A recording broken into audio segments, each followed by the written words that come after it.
বললে হবে না যে দীনকৃষ্ণ ঠাকুর এসেছিল, আমরা গেছিলাম। ভুলের বোঝা নিয়ে ঘুরছি আমরা।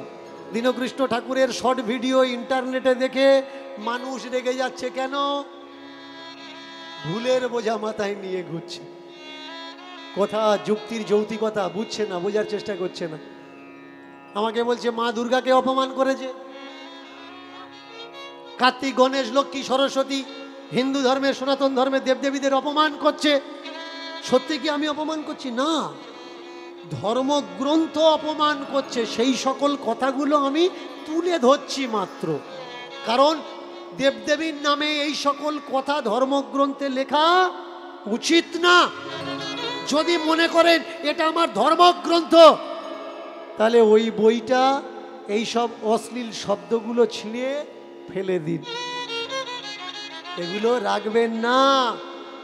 এই যত সব ধর্মগ্রন্থ, ও তো ব্রাহ্মণদের প্রচার যন্ত্র। এটা আগে বোঝা লাগবে। এগুলো কি? এগুলো শুধু প্রচারের মাধ্যম মাত্র, প্রচারের যন্ত্র মাত্র। এক ছেলে লিখে পাঠিয়েছে, আমরা দুর্গা পূজা করব নাকি অসুর পূজা করব? কোনটা পূজা, কোন পূজা আমাদের করার দরকার? দুর্গা পূজা করার দরকার না অসুর পূজা করার দরকার? কি মায়েরা উত্তরটা বলবো? এটা আমার ব্যক্তিগত মত। যদি বলেন কোন বইয়ে লেখা আছে, দেখাতে পারবো না। এটা আমার মত, আমি বলছি, আমার মত আমি পোষণ করছি, আপনাদের কাছে আর্জি রাখছি, তুলে ধরছি, জানাচ্ছি। ভালো করে মন দিয়ে শুনবেন। প্রথমত, যদি পূজা করতে হয়, পিতা মাতাকে পূজা করো, পিতা মাতাকে পূজা করো। তারপরে যদি পূজা করতে হয় তোমার দেশের, তোমার সমাজের, তোমার মাযহাবের মহামানবদের পূজা করো। কারণ তোমাদের সমাজের, আমাদের সমাজের যে মহামানব, এরাই তো এই সমাজের অসুর। যে সমাজের জন্য করেছে তাকে পূজা করার দরকার। কিন্তু যারা সমাজের জন্য কিচ্ছু করেনি, তাদের মন্দিরগুলো আজকের কোটি কোটি টাকা দিয়ে তৈরি হচ্ছে। পৃথিবীতে দেখাতে পারবেন ক্ষুদিরামের কোথাও মন্দির আছে? দেখাতে পারবেন ভগৎ সিং এর মন্দির আছে? দেখাতে পারবেন না। চলে যাবেন বড় বাজারে কোনো বানিয়ার দোকানে, দেখবেন ছোট্ট ছোট্ট কাঠের মন্দির তারা তৈরি করে রেখেছে।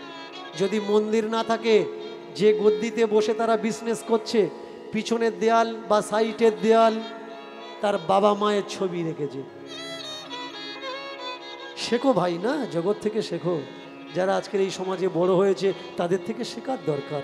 তো তারা কাকে আগে পূজা করছে? তারা দেবদেবী রেখেছে। দেবদেবী রাখার সঙ্গে সঙ্গেও তার সঙ্গে কাকে রেখেছে? বাবা মাকে রেখেছে।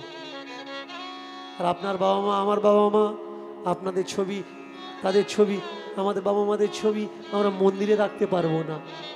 আপনার গুরুদেব এসে মানা করে দেবে, এই দেবদেবীর সঙ্গে বাম্মার ছবি রেখেছিস? মরা মানুষের ছবি জানিস মরার পরে কোথায় যাবি? আপনি বিচার করলেন না, আপনি মনে করলেন আপনি নরকে যাবেন, তাড়াতাড়ি করে বাম্মার ছবি, তাহলে কোথায় রাখবো? ওই দেয়ালে রেখে দে। আপনি অন্য ঘরের দেয়ালে রেখে দিলেন আপনার বাম্মার ছবি, আর ঠাকুর ঘরে যে দেবতাগুলো বসে আছে, যে আপনার জন্য কিছু করেনি, কোনোদিন করার জন্য আসবেও না। 3 টাইম জল বাতাসা, ফুল বাতাসা তাদের জন্য আপনি দিয়ে যাচ্ছেন।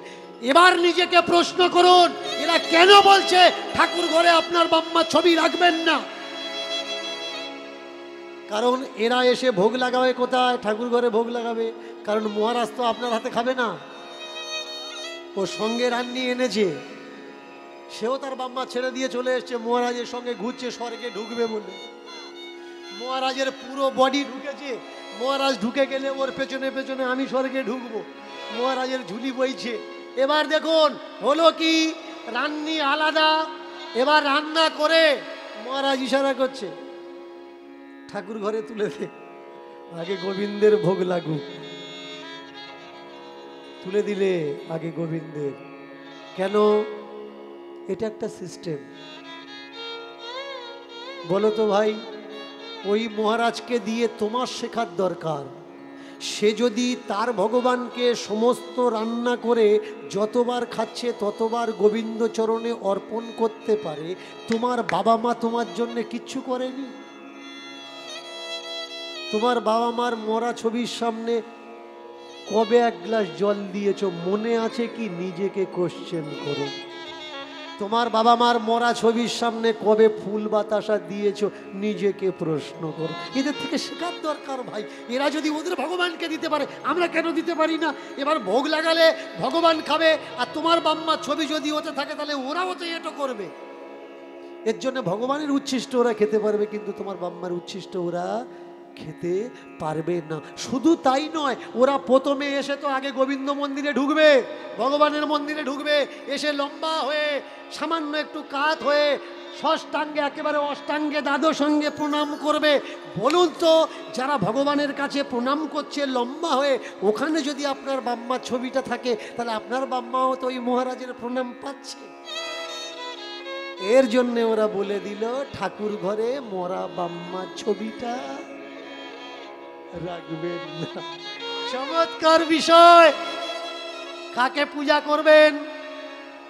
এই দেশের মহামানবদের পূজা করবেন। সামনে আসছে সরস্বতী পূজা, মহাভারত খুলে দেখে নেবেন। সরস্বতী একটা স্রোতের নাম, খুলে নেবেন, দেখে নেবেন শাস্ত্রগ্রন্থ। সরস্বতী কোনো দেবী নয়, কোনো মূর্তি নয়। সরস্বতী জল, একটা নদীর নাম, যে অমৃতসর আম্বালা, পাঞ্জাবের আম্বালা পর্যন্ত এসে বিলুপ্ত হয়ে গেছে। সরস্বতী একটা স্রোত মাত্র, কোনো দেবী নয়। আগামীতে আসছে সরস্বতী পূজা, সরস্বতী পূজা করবেন। কিন্তু জ্যোতিবা ফুলে, সাবিত্রীবাই ফুলে কখনো নাম শুনেছেন?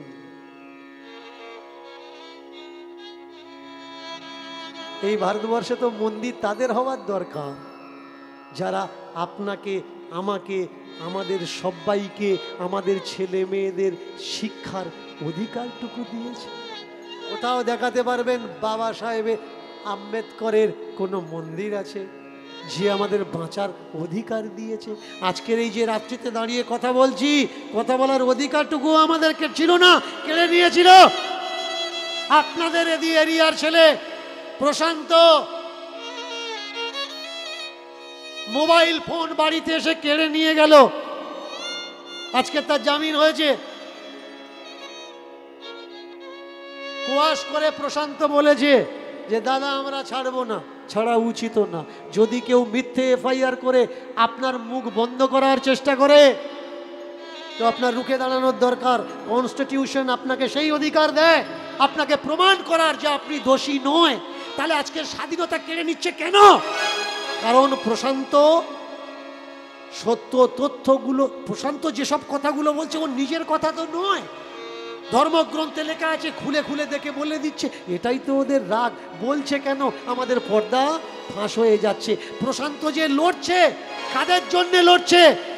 এই সমাজের জন্য আওয়াজ উঠিয়েছে। কিন্তু কষ্ট কোন জায়গায় লাগে জানেন? এইসব প্রশান্তর মতো ছেলে মেয়েরা, যারা আমার সমাজের ভাই বোনরা, আমাদের সমাজের বাচ্চারা সত্যের জন্য লড়ছে, সমাজের জন্য যুদ্ধ করছে, তাদের ভিডিওর নিচে গিয়ে কেউ কোনোদিন কমেন্ট করে না, একবারও বলে না যে ভাই আমরা তোমার সঙ্গে আছি, প্রয়োজন হলে মাটিতেও তোমার পাশে দাঁড়াবো। যেখানে বলবে সেখানে চলে আসব। প্রশান্তকে কেউ কমেন্ট করে গালাগালি করছে, রিপ্লাইতে তাকে কেউ বলছে না যে ভাই গালাগালিটা কেন করছো। কমেন্টগুলো পড়ছে আর প্রশান্তর গ্রামের মানুষ বলছে দেখেছিস নিশ্চয়ই তো কোনো খারাপ কাজ করেছে, না হলে এরকম হবে কেন? তুমি করতে পারবে না ভাই। যে করে দেখালো তার পাশে না দাঁড়িয়ে অথচ তার মনোবলকে তুমি দুর্বল করে দিচ্ছ। আমাদের স্কুলে আগে কোনটা পড়ানোর দরকার? আমাদের সরকারের কাছে আবেদন করার দরকার যে 7-8 থেকে আমাদের সংবিধান আমাদের স্কুলের সিলেবাস হোক। তবে একটা সাধারণ মানুষ সে বুঝতে পারবে তার বলার অধিকার কতটা, সংবিধান তার জন্য কি দিয়ে রেখেছে। এই সংবিধান যতক্ষণ স্কুল কলেজের সিলেবাসে না আসবে আমরা কেউ জানতে পারবো না যে আমাদের কতটুকু অধিকার। ছোট্ট ছেলেটা ঘর ছেড়ে ঈশ্বর পাওয়ার জন্য বেরিয়ে এসে গেল। কত ঝোলাধারী, মালাধারী, তিলকধারী রাস্তায় খুঁজে পেল। কত পাগল, কত গোসাই, কত ফকির সঙ্গ সে করল। বহু বছর কেটে গেল রাস্তায় ঘুরতে ঘুরতে। একদিন বসে আছে চোখ বন্ধ করে হিমালয়ের গুফার ভিতরে। এক ফকির পাগল সেখানে দাঁড়িয়ে, এই খোকা, খালি গায়ে কেন গুফার ভিতরে এত ঠান্ডা? চোখ বন্ধ করে খুঁজছিস তুই কাকে? চোখ মেলে বলে আমি ঈশ্বর খুঁজছি, পরম পিতা খুঁজছি, পরমেশ্বর খুঁজছি, যে এই সৃষ্টিকে রচনা করেছে। পাগল বলে ওঠে, ও যোগী, ও যোগী, কেন বসে আছো নয়ন মুদে? ও যোগী, ও যোগী, কেন বসে আছো নয়ন মুদে? ও যোগী, ও যোগী, কেন বসে আছো নয়ন মুদে? ও যোগী, ও যোগী, কেন বসে আছো নয়ন মুদে? ও যোগী, ও যোগী, কেন বসে আছো নয়ন মুদে? কাকে খুঁজিছ নাকি অন্ধকার দেখিছ? কাকে খুঁজিছ নাকি অন্ধকার দেখিছ? তুমি কাকে খুঁজিছ নাকি অন্ধকার দেখিছ? তুমি তাকে খুঁজিছ নাকি অন্ধকার দেখিছ? নাকি ভালো লাগে না এই সুন্দর পৃথিবীতে? ও যোগী, ও যোগী, কেন বসে আছো নয়ন মুদে? ও যোগী, ও যোগী, কেন বসে আছো নয়ন মুদে? যোগী, ও যোগী, ও যোগী, ও যোগী, ও যোগী, ও যোগী, ও যোগী, ও যোগী, কেন খেয়ে না খেয়ে অনিদ্রাতে শুকিয়ে হচ্ছ রোগী? কেন না খেয়ে না খেয়ে শুকিয়ে থেকে হচ্ছ তুমি রোগী? ও যোগী, ও যোগী, ও যোগী, ও যোগী, ও যোগী, ও যোগী, ও যোগী,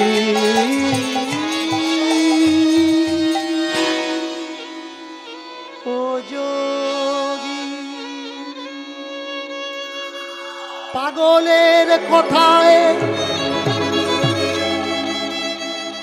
দিমাগ সাড়া দিয়ে দিল। কে কে কে তুমি? কি বললে কথাগুলো আর একবার বলো। এই যে আমি বলছিলাম চোখ বন্ধ করে হিমালয়ের গুফাতে খালি গায়ে কেন বসে আছো? খেয়ে না খেয়ে অনিদ্রায় অনাহারে শরীরকে রোগী কেন তৈরি করছো? চোখ বন্ধ করে কাকে খুঁজছো? এই সুন্দর পৃথিবী কি দেখার ইচ্ছা নেই, নাকি অন্ধকার তুমি দেখতে ভালোবাসো? তাই তো ছোট্টবেলায় বাড়ি ছেড়েছিলাম। বাড়ি ছাড়ার আগের দিন এক জায়গায় ধর্মকথা শুনতে গেছিলাম। ধর্মকথা শুনতে গিয়ে আমার বুদ্ধিতে আঘাত পেলাম।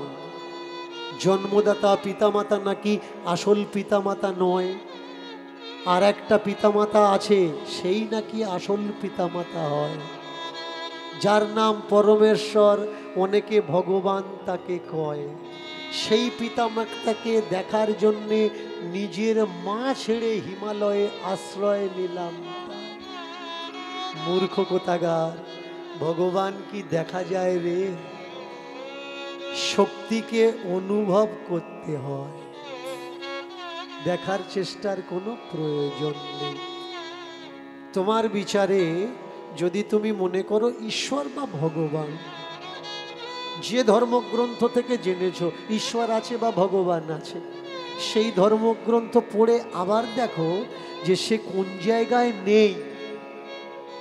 সর্বত্র বিরাজমান অশ্বতস্য ভগবান, ভগবান সর্বত্র বিরাজ করছেন। তিনি আছেন অনলে অনিলে চির অভনীলে, আছে জলদের গায়ে, আছে বিটুপি লতায়। কোন জায়গায় তিনি নেই? তিনি মাটিতে আছেন, তিনি গহ্বরে আছেন, তিনি বাতাসে আছেন, তিনি শূন্যে আছেন। তুমি যেখানে আছো সেখানেও আছে, তুমি যেখানে নেই তিনি সেখানে আছে। যেখানে আলো আছে সেখানেও তিনি আছে, যেখানে আলোর প্রবেশিকাও নেই সেখানেও তিনি আছে। তিনি সর্বত্র বিরাজমান। প্রকৃতিস্থ প্রকৃতি শক্তি উদ্ভবঃ। প্রকৃতির শক্তি হচ্ছে সর্বশ্রেষ্ঠ শক্তি। প্রকৃতির শক্তির আগে আর অন্য কোনো শক্তি নেই। আর যদি বলতে হয় আপন কে, আপন তোর পিতামাতা ভাই, জন্মদাতা জন্মদাयिनी। घूम रहे थे अकेला हिमालय के गुफा में, आज आके एक पागल रूपी गुरु मिला, जिसका वाणी सुनकर खुद का हिमाग आज हिला डाला। क्या कह रहे हो? बाप और माँ सबसे बड़ा आपन। हाँ भैया, जो तुम्हें जन्म दिया है, जो तुम्हें गर्भ पे रखे हैं, जो कष्ट सहे हैं, वही तुम्हारा सबसे बड़ा आपन है। इस पृथ्वी में तुम्हारे लिए कोई रोए या ना रोए, तुम्हारे बाप माँ हाजिर हैं। इस पृथ्वी में तुम्हारे पास दुख के समय कोई रहे या ना रहे, तुम्हारे बाप माँ खड़ा है हर समय हर पल तुम्हारे पास रहने के लिए। इस पृथ्वी में जिस समय मुसीबत आएगा तुम्हारे जीवन में, कोई तुम्हारा हाथ पकड़े या ना पकड़े, तुम्हारे बाप माँ तो है ही है तुम्हारे हाथ पकड़ने के लिए। भाई कहाँ भागे जा रहे हो? कहाँ ढूंढ रहे हो ईश्वर? कहाँ ढूंढ रहे हो भगवान? बाहर भगवान नहीं है, भगवान हर जगह है। भगवान हिमालय पे है, संसार में भी है। अगर भगवान संसार में है तो ढूंढने के लिए संसार छोड़ के हम हिमालय पे क्यों जाए भाई? ढूंढना है तो संसार बैठ के ढूंढता रहो। भगवान यहाँ है, कहाँ नहीं है? वो हर जगह है, हर जहाँ पे है, हर जगह हर जहाँ पे वो है। तुम घर पे चले जाओ भाई, ना जाने तुम्हें छोड़कर तुम कितना सुंदर हो, कितना मीठा बोलते हो और देखने में भी कितना सुंदर हो। ना जाने तुम्हें छोड़कर तुम्हारा जो माँ है कितना रोती है। चले जाओ भाई, घर चले जाओ। যেই বলেছে তুমি কত সুন্দর দেখতে, তোমার জন্য তোমার মা কত কাঁদছে। প্রত্যেকের বাইরে বেরোনোর দরকার, ঘর ছাড়ার দরকার। যে ছেলেটা বাড়িতে লবণ না নিয়ে ভাত খায় না। বাবা মা লবণ দিলে তবে ভাত খায়, লবণের কৌটোটা ডিব্বাটাও নিয়ে খায় না। অর্ডার করে মায়ের ওপরে, ওমা লবণ দাও, ওমা ঝাল এত বেশি হয়েছে কেন, ওমা সবজি এরকম হয়েছে কেন। সেই ছেলেটা যেদিন বাড়ি ছাড়বে, লবণ তো দূরের কথা, যেদিন ক্ষুধার চোটে তার নাড়ি জ্বলবে, খাবার পাবে না, সেই দিন সে বুঝবে জীবনে তার মার কত বড় প্রয়োজন। ঠিক বলেছি। अब तो झोला फेंक दिया जोगी बना था वो सारे खोल दिया। चलते चलते आप चल पड़े घर के ओ घर। घर कहाँ पे है? ऊपर घर नहीं है। घर में तो भगवान हम सभी को भेज दिया, यह है तुम्हारा घर। पर इस जग में आके, संसार में, घर में आके कुछ बुद्धि सोचते हैं कि ये हमारा घर नहीं, वो हमारा घर है। अगर वो हमारा घर होता तो हम यहाँ आए किस लिए हैं? आगे বোঝা লাগে। আমরা এখানে এসেছি কেন? কর্ম করার জন্য, কাজ করার জন্য, জ্ঞান অর্জন করার জন্য। আমরা যদি আপনজনগুলো মায়ার আপনজন হবে, তাহলে ভগবান আমাদের আপন দিয়েছেন কেন? ঈশ্বর পরবর্তীকার মালিক খুদা রব আমাদের আপন দিয়েছে কেন? কারণ এই পৃথিবীতে এসে যাতে আমাদের একা থাকতে না হয়, তাই আমাদের ভাই দিয়েছে, দাদা দিয়েছে, কাকা দিয়েছে, জ্যাঠামশাই দিয়েছে, ভগ্নী দিয়েছে, মা দিয়েছে, বাবা দিয়েছে। কেন? এই বিশ্ব সংসারে যাতে আমরা একা না হয়ে যাই। এই বাবা মা আত্মীয় পাওয়ার পরেও যারা আমরা এদেরকে ছেড়ে দিয়ে একা হয়ে হিমালয়ে চলে যাচ্ছি, ঈশ্বরও তাদের কোনোদিন ক্ষমা করবে না। ঈশ্বর বলবে, সব দিলাম তোকে, তুই একা থাকবি না বলে। সেই আমার দেওয়া বাবা মা, আমার দেওয়া ভাই বোন, আমার দেওয়া আত্মীয় পরিজন ত্যাগ দিয়ে তুই একা চলে আসলি। তোকে আমি একা করে দিলাম রে ভাই, একা করে দিলাম, একা করে দিলাম রে ভাই, একা করে দিলাম, একা করে দিলাম ভাই রে, একা করে দিলাম, একা করে দিলাম ভাই রে, একা করে দিলাম। একা কেউ হইও না, একা কেউ হইও না, একা কেউ হইও না, একা কেউ হইও না। সাধু হওয়ার তরে ভাই ঘরে কেউ ছেড়ো না, সাধু হওয়ার তরে ভাই ঘরে কেউ ছেড়ো না, সাধু হওয়ার তরে ভাই ঘরে কেউ ছেড়ো না, সাধু হওয়ার তরে ভাই ঘরে কেউ ছেড়ো না, তিলক কাটার তরে ভাই ঘরে কেউ ছেড়ো না, তিলক কাটার তরে ভাই ঘরে কেউ ছেড়ো না, মালা নেওয়ার তরে ভাই ঘরে কেউ ছেড়ো না, মালা নেওয়ার তরে ভাই ঘরে কেউ ছেড়ো না। সাধু হও, সাধু হও, সাধু হও। সাধু হওয়া ভালো রে ভাই, সাধু হওয়া ভালো। সাধু সাজা ভালো নয়, সাজা ভালো নয়, সাধু সাজা ভালো নয়, সাজা ভালো নয়, সাধু সাজা ভালো নয়, সাজা ভালো নয়। আর সাধু সাজা ভালো নয়, সাজা ভালো নয়। সাধু হও, সাধু হও, জীবনে শান্তি পাবে। সাধু না হয়ে যদি সাজু হো সেজে ঘোরো, তোমার জন্ম বিফল হবে রে ভাই, জন্ম বিফল হবে, জনম বিফল হবে রে ভাই, জনম বিফল হবে, তোমার জন্ম বিফল হবে রে ভাই, জন্ম বিফল হবে, জনম বিফল হবে রে ভাই, জনম বিফল হবে। তুমি রসাতলে যাবে রে ভাই, রসাতলে যাবে, তুমি রসাতলে যাবে রে ভাই, রসাতলে যাবে। জীবন দুঃখে ভরবে রে ভাই, জীবন দুঃখে ভরবে, জীবন দুঃখে ভরবে রে ভাই, জীবন দুঃখে ভরবে। সব দুঃখ ভুলে হলো জ্ঞানের উদয়। বাড়ি ছেড়েছে তাই পাগলের দ্বারা তার চৈতন্য প্রাপ্তি হয়। হিমালয় থেকে তেজি নিয়েছে, এখন যাবে সংসারে ফিরে। এবার পায়ে পায়ে হাঁটতে হাঁটতে এসেছে একেবারে ভোর সকালবেলা। তার নিজের জন্মস্থান, নিজের বাড়ির দুয়ারে বাইরের থেকে ডাক দেয়, বহির দরজাখানা বন্ধ। কে আছো বাড়িতে, কেউ আছো কিনা?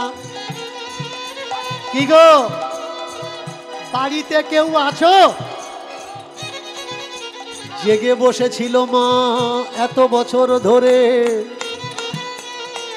মায়ের বিশ্বাস, বিশ্বাসে মিলায় বস্তু তর্কে বহুদূর। মায়ের বিশ্বাস আমার বাছায় একদিন না একদিন আসবে ফিরে। সেই মায়ের বিশ্বাস আজ কামিয়াব হয়ে গেল। ভোরের বেলা ঘুম ভেঙেছিল মা, মা চিন্তা করছিল আমার ছেলে কবে ফিরে আসবে। যেন কোন চেনা কণ্ঠস্বর ওই আধা সকাল বেলা পূবের আকাশে সবে মাত্র প্রকাশ ঘটেছে। চেনা কণ্ঠস্বর মায়ের কানে বেজে উঠেছে, কেউ আছো কিনা? ছেলেটা এসে দাঁড়িয়েছে দরজায়, ডাকে মা মা মা। দরজা খুলে ছুটে এসে দেখে এ কোন যোগী দাঁড়িয়ে আছে তার আঙিনায়। কে বাবা তুই? কোন আশ্রম থেকে আসছিস?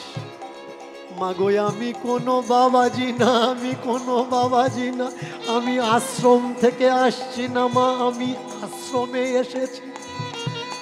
এটাই আমার আশ্রম, এটাই আমার আশ্রম। কে কে তুই? ও মা তুমি আমার চিনতে পারছো না, আমি ধর্ম। মা বলে সুরুচি বলে, ধর্মে থেকে সুরুচি যদি আলাদা হয়ে যায় সেই ধর্মকে আর চেনা যায় না। সেই ধর্মের ভিতরে কুরুচি এসে যায়, কুমন্তব্য, কুসিদ্ধান্ত এসে যায়। তাই আমায় তুমি চিনতে পারছো না মা, আমি সুরুচি ছাড়া ধর্ম। ছেলেকে বহুদিন পরে দেখে মা কি আর থাকতে পারে। দুহাত বাড়িয়ে ডাকে আয় না বাছা, ফিরে আমার বুকে। ওগো মা কত ব্যথা দিয়েছি তোমার ওই প্রেম ভরা বুকে। ছুটে গিয়ে আমি তোমার পা দুখানা ছুঁইব, কোন লজ্জায় কোন মুখে। তুমি আমার ক্ষমা করো মা, আমায় আমায় আমায় ক্ষমা কর বাছারে।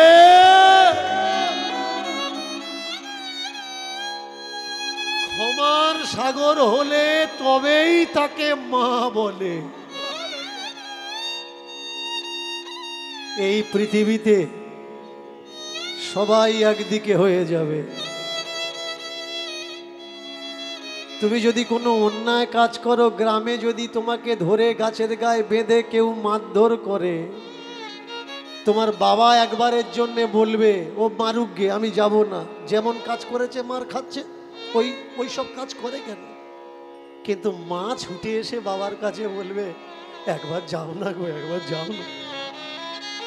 যত অন্যায় করুক ছেলেটা তো আমাদের ছেলে। যখন দেখে কেউ যাচ্ছে না, মা ছুটে গিয়ে ঢাল হয়ে দাঁড়ায় তার বাচ্চাকে নিয়ে বুকে। পৃথিবীতে মায়ের সম কোনোদিন হয় না তুলনা। মা আপনাকে ভালোবাসে কত বুঝবেন কি করে? শর্ট প্রসেস, শর্ট উপায়। মা ঘুমিয়ে থাকবে, মায়ের ঘুমন্ত মুখটা কখনো দেখো আর চিন্তা করো ইনি আমার মা।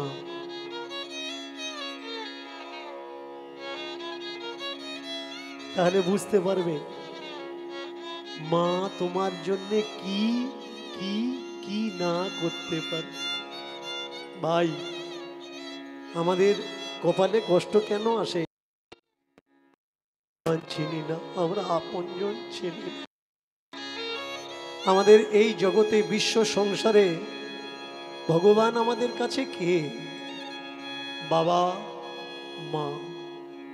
কখনো দেখবেন না আপনি অন্যায় করছেন আর আপনার মা ভগবানের কাছে প্রার্থনা করছে আমার ছেলের ক্ষতি হোক। যেসব ছেলে মেয়েরা বাবা মাকে ভাত দেয় না, দেখে না, খেতে দেয় না, মা পারলে অভিশাপ দিতে পারে, কিন্তু সেই মাকে জিজ্ঞাসা করবেন যে মা ছেলে মেয়ের কাছ থেকে ভাত পাচ্ছে না, সে মন্দিরে গিয়ে কখনো প্রার্থনা করেন না ঠাকুর ওর ক্ষতি করো? সে হয়তো মুখে বলে, রাগের মাথায় অনেক কিছু বলে, কিন্তু সত্যি সত্যি যেদিন মন্দিরে ঢোকে ঠাকুরের কাছে প্রার্থনা করে বলে ঠাকুর আমার ছেলের ভালো লাগে, মঙ্গল কর, আমার ছেলের কল্যাণ কর। মোহ আর একটা আকার, একটা শব্দ আর একটা মাত্রা, এর গেহেরাই, এর গভীরতা অনেক ভাই মিটার দিয়ে মাপা যায় না। যেমন ভগবানকে অনুভব করতে হয় অনুভূতি দ্বারা, তেমনি মাকে, মায়ের প্রেমকে, ভালোবাসাকে অনুভব করতে হয়, অনুভবে মাকে পাওয়া যায়। ও মা, কোন সাহসে আমি তোমার পায়ে হাত দেব মা? মা বললে বাবা তুই যদি আমার কাছে না আসতে পারিস আমি তো তোর কাছে যেতে পারি না। মা ছুটে চলেছে বাছার কাছে, হয় ছুটে গিয়ে বাছাকে বলে বাছা আয় ঘরে ফিরে আয়।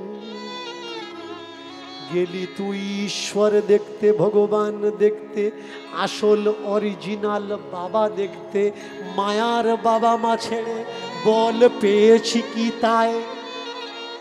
ধর্ম বলে মাগো তুমি হলে আমার আসল মা, আর মা পৃথিবীতে না।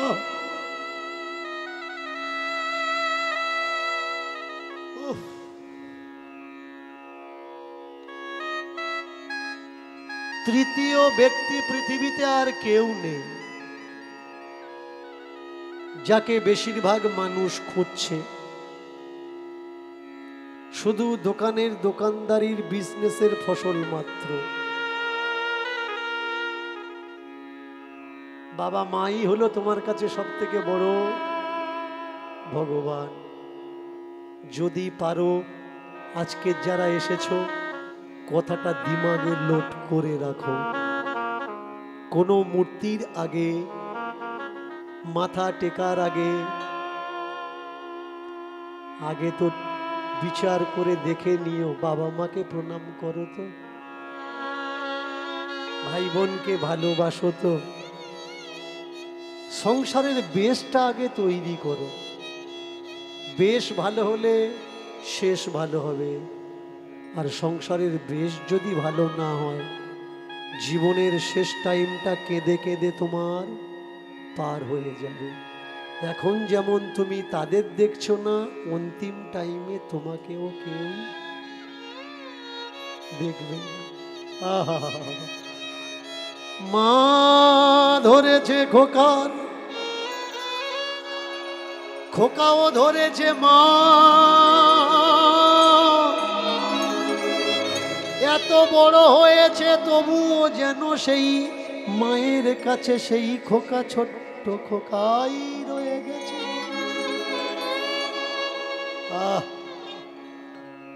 মান্নার একটা গান আছে, কে বলে সব গান সব জায়গায় গাওয়া যায় না? প্রত্যেক গানই গাওয়া যায় যদি সেই পরিবেশটা তৈরি হয়। এক লাইন কেমন, এই কীর্তনের অন্তিম লাইনে এসে একটা লাইন,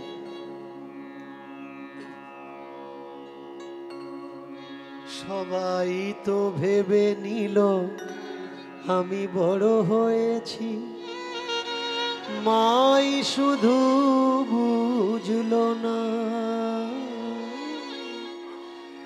মাই শুধু বুঝলো না। এখনো যে খোকা ভেবে মামা এখনো যে খোকা ভেবে মামা এখনো যে খোকা ভেবে মামা কড়া কড়া বকুনি দিয়ে যা। আহা, মা মার কাছে ছেলে বা মেয়ে কখনো বড় হয় না। বেরিয়েছিল ব্রহ্মের খোঁজে, পাগলের পাল্লায় পড়ে পেয়ে গেল পরম ব্রহ্ম সনাতনকে, যে তার জন্ম দেয়নি। ঘরে ফিরিয়েছে ধর্ম আর সুরুচি, আশ্রয় দিয়েছে তার পুত্র স্বরূপ ধর্মকে। ধর্ম তো ঘরে ফিরেছে। আজকের এই কীর্তনে নিজেকে প্রশ্ন করবেন, আপনি ঘরে ফিরেছেন তো? ধর্ম বাড়ি ছেড়ে বাইরের ভুলগুলো বুঝতে পেরেছে কোনটা ঠিক আর কোনটা বেঠিক। আজকের এই 3 ঘন্টার কীর্তনে নিজেকে প্রশ্ন করবেন, 3 ঘন্টায় আপনি বুঝেছেন তো কোনটা ঠিক আর কোনটা বেঠিক? যদি ফিরে আসেন নিজের ঘরে, তাহলে সুরুচির কোলে ধর্ম ফিরল। আর যদি ঘরে না ফেরেন, তাহলে সুরুচি ধর্ম ছাড়া হয়ে ধর্ম হাহাকার করে। এবার মাকে কোলে নিয়ে ধর্ম মহানন্দ করে, প্রেম ভরে ভক্তি ভরে মায়ের চরণ পরে পড়ে। প্রেম সে এবার মিলন হলো, মিলন হলো, মিলন হলো, মিলন হলো, এবার মিলন হলো, মিলন এবার হলো, মিলন হলো, মিলন হলো, সুরুচি ধর্মের মিলন হলো, মিলন হলো। সুরুচি ধর্মের মিলন হলো, মিলন হলো।